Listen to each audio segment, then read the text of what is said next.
I need this to work. I need this to work. This is what the fuck, bro. I knew what I wanted, bro, and it wasn't gonna fail. It's impossible. Not if you don't quit, you can't lose. It's impossible because you can just get up and try again. So that's all I did. Every time I felt like quitting, I would talk to some friends and I would convince myself of everything I already believed, why I knew I wanted this from years ago, and I would go again and I would go again. So, yo, guys, I'm trying to catch up and make this quick as possible because I've just went back through the footage and, well, last week I didn't really recap any of the trades and I didn't even really do any updates throughout, like holding the trades and when I got into the trades and stuff like that. So, yeah, I got no footage. I'm gonna have to go back through now and break down each trade individually and recap for the week. As you can see here, there was a lot of volume and volatility. This was due to CPI. You can see the consumer price index came out at 3% higher than the 2.9 forecast, along with the month over month was 0.5% higher than the zero point 0.3 forecast. So, yeah, signaling that it was high CPI, which actually is bearish for gold. We were already pretty much pricing that in at that point, as you can see. Price had already formed an entire phase of secondary market structure from previous all-time highs by that time. So price just rejected and eventually reversed and started shifting back above the key level.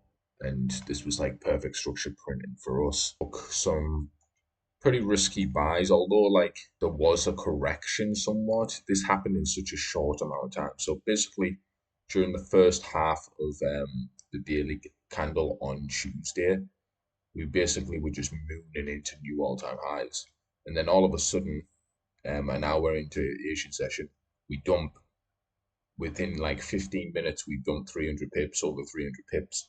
Got normal size candles. Even started to print somewhat bullish structure here on the lower time frames, but didn't last when price broke a new high. It just ended up coming down and breaking new lows. And this is where we established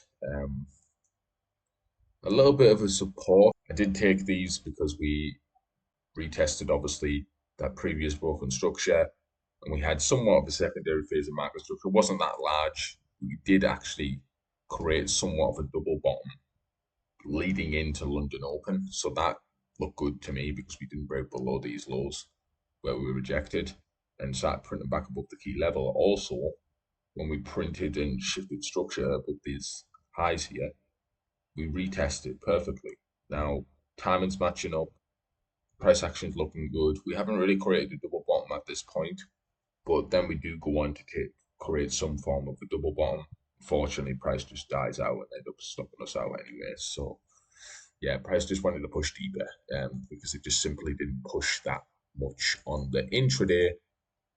So it resulted in a loss. So fast forward to later in the day. So we did have Powell testifying at this point, but I didn't take the trade until after Powell. This was a much better buying opportunity later in the day as price had a deeper pullback and more of a secondary phase of market structure that warrants price to start buying back up again. And it was pretty aggressive, to be honest, as we went into 10 a.m. Eastern on Tuesday. Price was printing heavily bullish above the key level. And as we hit 10 a.m. Eastern, we were creating a double bottom literally around the 28.95 key level to the T. It just seemed like such a good trade to take on a lower time on all time frames. It just seemed like timing was right, everything made sense, the price action was looking good right here, perfect. So I took the entry and took it all the way up to 29.09. Didn't quite hit the key level even after the daily close, but we snagged those 90 pips and that's all we needed. Timing was right, price action looked good, quick buys. So yeah, that was the second trade. First win of the week. Then we skip CPI and all that bullshit whipsaws, and I'm just focusing on price action post CPI.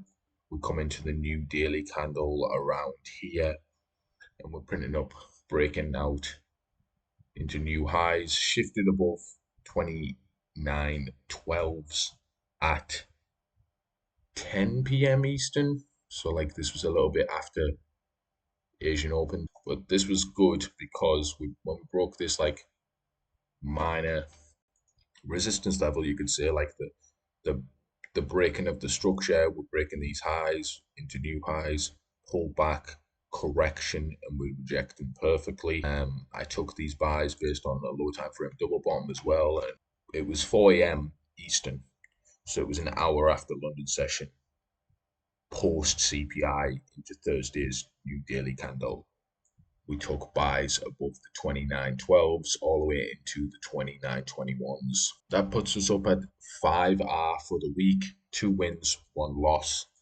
Quick recap for the week commencing the 10th to the 15th. It was a pretty good week with CPI, plenty of volume, some nice buy positions. Apart from this one on Tuesday, was just simply a rush. If I just waited until like later into Tuesday or even after Wednesday, the much better trades and cleaner buy price action was post CPI. As you can see, price just went crazy. So yeah,